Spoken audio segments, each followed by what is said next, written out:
fight fans? I am Jason BURGOS for Sherdog.com, and I am joined by the UFC's 9th-ranked featherweight, and he has had a wild ride the last few weeks. He was set to compete at UFC 249 when it was still a normal world. Then he wasn't. Now he might be competing in Vegas on May 9. We don't know. All our heads in this industry of MMA is spinning at this moment. You don't know what's up from down anymore.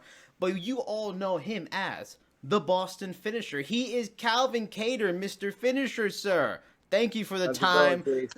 I need to know about all this craziness because I'm just going to jump right into the first question. All right, so I would like it noted for the record that this is my third set of questions I've made for you. Third set, because I was set to talk to you when April 18 was looking like an event day.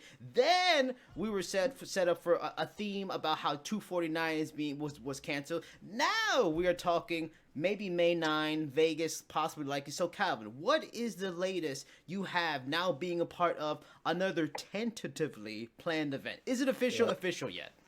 No, it's not official. Like you said, it's a bunch of maybes. So for me, I just focus on the things that I can control, which is, each session's a guaranteed going to happen. And I'm just putting all my energy towards being ready for each session and making sure we're going over the right things. Should the UFC get a location and a date, and we'll be ready for it. Your 2019 started off great with your win over Ricardo Lamas, and that was the first time I talked to you.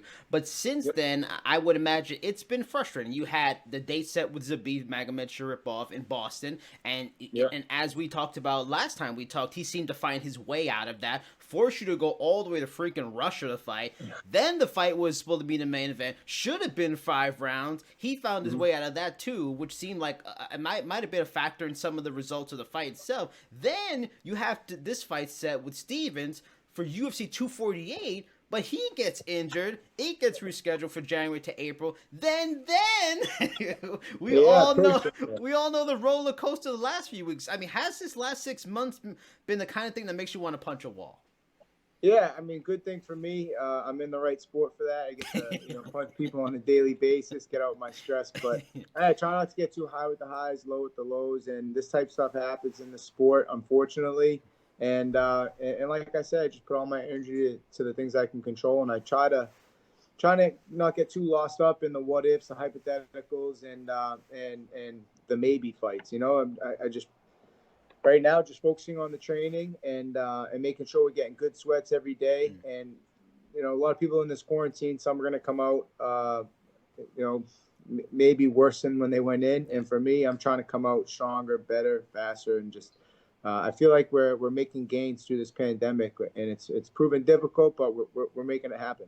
Is there still the same kind of excitement to compete on this May 9 thing? Or is this whole will it or won't it? Is it a little draining? Is it exhausting? Does it get you to a point where you just don't know how to feel? Especially since May 9 is still a ways away and a lot could happen in between now and then.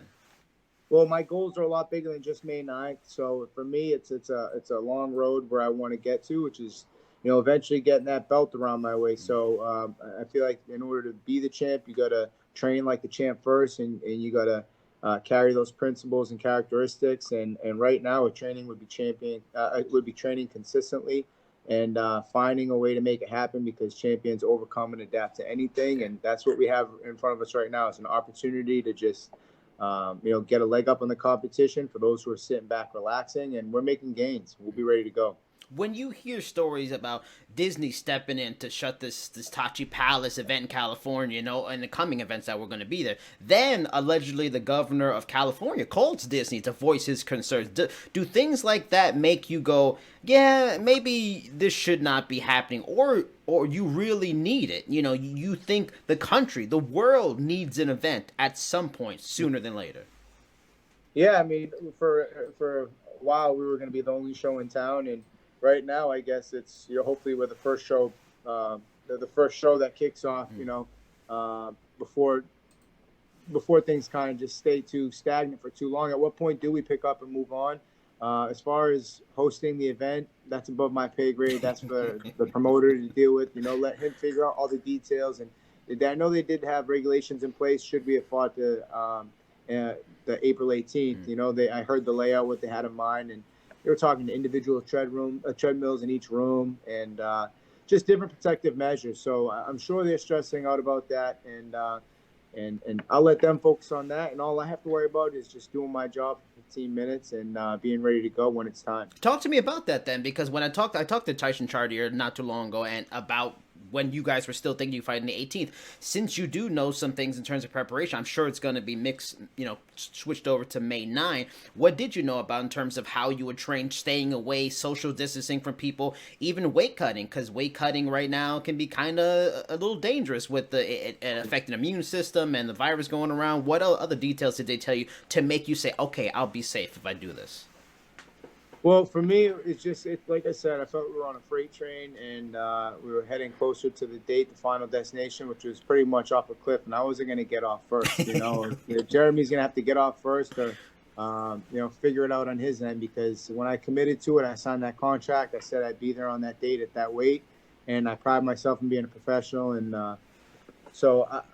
nothing changed on my end. I just been just trying to tweak how we've been preparing and trying to be as mindful of obviously our responsibility to the communities that we're in, and just trying to be as sanitized and safe as possible. But not training for the fight would be proving very detrimental to my health as well come fight night if I'm not preparing correctly. I know how close you are with Tyson, who's also your manager, along with your trainer. Like I mentioned, I spoke with him recently and about the fight and getting different perspectives and stuff like that. He talked to me about how he had received some backlash for training you for this fight, and he told me about how this camp really seemed to make clear, for lack of a better term, who was the true ride or die people around you, the family, so to say. Talk to me about that from your perspective, and seeing which people around you were willing to embrace some danger to help you prepare for this during a pandemic.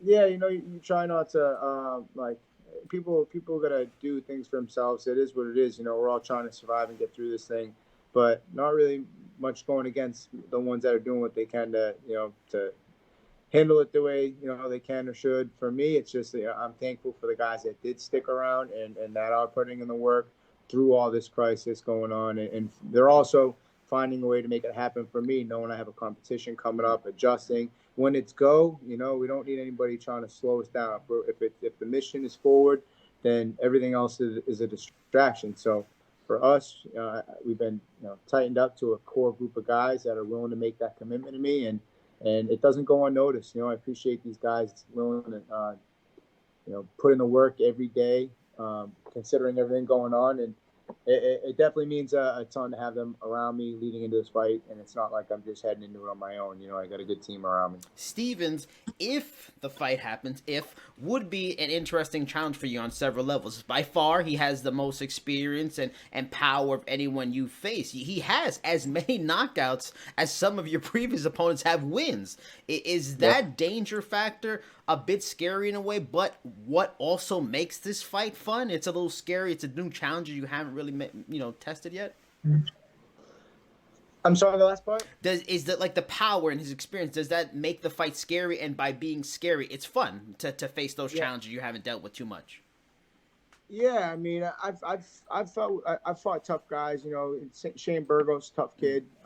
He was throwing some power shots. I fought a lot of tough guys, but I never really kind of had any padded records. I know he's got a long list of tough, talented fighters he's competed against, obviously former champs and things like that. And it'd be a tough fight for a lot of people. I feel like I've had 14 weeks now to prepare. I have a good idea of what I'm expecting going into this, and we're only getting better as the days go by. So the longer this thing holds out, the worse it's going to be for Jeremy. Now, you're a guy who likes to get in there, mix it up. You're a fantastic striker, and because of gyms being closed, everybody has had to do kind of something different to prepare for training. Tyson told me how camp hasn't changed too much. It's been pretty on point. I would imagine with a guy for you like yourself, timing with striking is key. Now, you've been, like you mentioned, practicing, preparing for this for a long time, so you're well prepared. Mm-hmm. Do you feel, with the sparring you've been getting, even though it's been out of the gym and stuff like that, different kind of thing, are you where you need to be? Is your timing on point and at the level you need to be for such a good striker like Jeremy? Yeah, for sure. We'll see how his timing is too for a striker like myself, So we'll have to see how he holds up. The possible May 9 card is looking likely for the Apex Center in Vegas, or I guess it could still possibly maybe be Fight Island. They haven't confirmed it will be, but the suggestion is it's going to be the Apex. Wherever it goes down, these events are still fairly controversial right now and seems to Yep. be thumbing its nose at social distancing.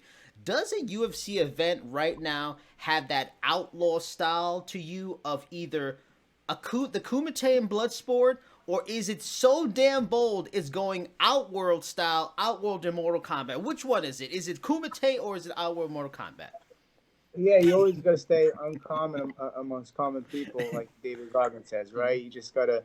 Right now, Dana's making a bold move. It takes a lot of balls to do what he's doing right now. That's why no one else is taking those measures. But understand that he's got a lot of eyes on him right now, and he's also got to do the right things along the way. So I'm sure he has his handful with this one. And like I said, for me, I'm just excited to go out and have an opportunity to go earn me a paycheck, and I'm excited about that. I was watching an interview you did, and like we mentioned off the air with MSN, and they asked about you being a Patriots fan and Brady going to Tampa Bay. First, as a Giants fan, speaking for the entire NFL fan base and my friends that are Jets fans, that was the best NFL news of the offseason. I loved that. That Oh, was I bet, wonderful. man. but Yeah, I but bet. You guys second, might have a shot at the division. but second, Calvin, have you prepared yourself to now be a regular sports fan in the NFL again? To have bad seasons and rebuilds. The Robert Kraft deal with the devil is now ended. Now you guys are back to normal. You are ready to be losers like the rest of us. Are you prepared for that? In Bill we trust, as we like to say here in New England. You know, it's gonna hurt losing TB12, the greatest to put on a uniform. But I've been a fan, watching him play, listening to him speak, how he carries himself as an athlete. It's impressive. I'm actually 30 minutes into his I don't know if it's a podcast type deal or when he went on Howard Stern. Mm. I got to finish that up, but just listening to him talk, man, he's dialed in. He's laser focused 24/7, and he's a great not only football player but champion to just kind of see how he represents himself on and off the field, and definitely something to look up to. It's going to hurt losing him, but like I said, in Bill we trust, and hopefully we even have a football season this Yeah. year, right? How do you feel about the quarterback situation? There's not a Garoppolo type, a Matt Castle type that's already been through the system that has shown upside of youth. How you feel about it? Do you think they should have signed like a bigger name quarterback at this point? Like I said, man, in Bill we trust. So as far as it's concerned, I think the Patriots' mindset has always been, there's no one player comes above the team, and you're not going to see a better test of those words, that statement, like the losing of TB12. So we'll see how the rest of the team steps up, and if they can all step up, hopefully we have someone good behind the helm and make it happen. But yeah, true champions, we adjust, overcome anything. So whatever the circumstances are, which is kind of what Tom Brady did, he's like, I'll figure it out. I think the key word in that was losing. I think losing will be familiar soon, but Listen, man, cut this shit, Giants fan. Make me come down there. I could drive, man. New York's not a long drive. New Man. York is like Outworld at this point with the virus. So I don't know if you want to come here yet. Well, I'm ready, man. I'll tell you. If I don't get a fight with Jeremy, I'm gonna be calling you What? up on Wow! Come on. I'm sorry. No, man, we'll keep it. Yeah, I'm just busting balls, but no, it hurts. It's a little too soon to be making Tom Brady jokes, man. Fair enough. Fair enough. Now, Still soon. have there been things you were unable to do before, but have since, being stuck at home like the rest of us, maybe some house fixes, television shows, movies you watch? Have you got Tiger King fever? Maybe books? Like, have you gotten to some stuff? Yeah, I watched all those. I got out of my system quick. It's kind of like after the fight, a whole bunch of shit food. I watched a bunch of shit TV, and I was sick of it. For me, it's kind of nice. I feel like the distractions aren't there as much, and it could be something as simple as your buddy having a cookout and you just want to kind of, go kick it back, enjoy the nice weather. For me, there's really not a lot of that. So I'm able to really focus, dial in, and make some real gains and work on my craft, which, 32 years old, man, and I'm trying to make a strong run for it. And so, yeah, it's nice to have the break from distractions, and I'm dialed in. I'm fine-tuned, ready to go. and I'm just waiting on a date and a location. I talked to Sam Alvey and Sarah Morris, who are both going to be on this card that got postponed, and no, they're not on what looks to be the new version. Are you kind of grateful in a way that one, your status is so strong, it's a good fight that you can do it, because now both of them, at least they had fights to kind of focus on and turn off the noise of other drama, and now you still have a fight, so you don't have to hear the noise.